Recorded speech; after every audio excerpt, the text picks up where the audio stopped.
In 1990, the average Chinese citizen earned less per year than the average American earned in a week. Let that land for a second. Not a decade, not a generation. 1 week. By 2023, China had become the world's second largest economy. It had built more highways in 20 years than the United States built in a century.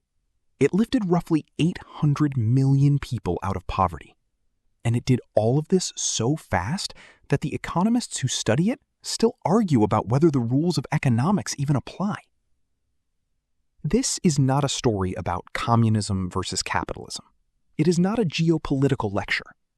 It is a story about a specific machine, a very particular arrangement of money, land, labor, and political will, and how that machine was built, how it ran, and what it is quietly doing right now.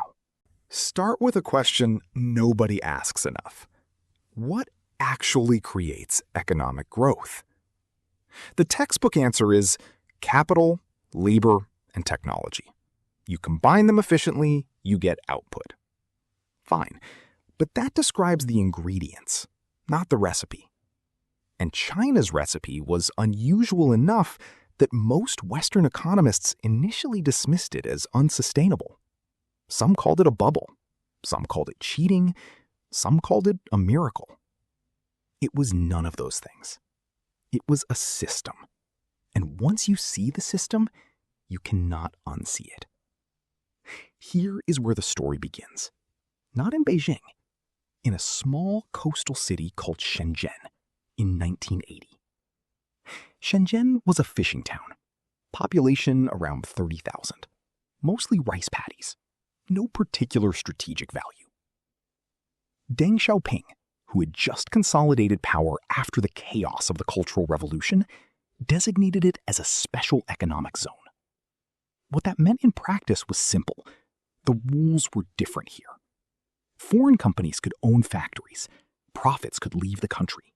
Market prices could exist.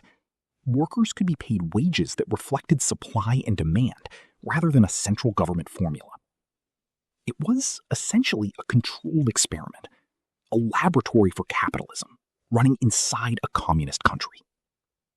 Within 10 years, Shenzhen had a population of over 1 million. Within 30 years, it was home to some of the most sophisticated electronics manufacturers on Earth, including a then obscure company called Huawei. Today, Shenzhen's GDP is larger than Hong Kong. That is what a special economic zone did, but it was only the first gear in the machine.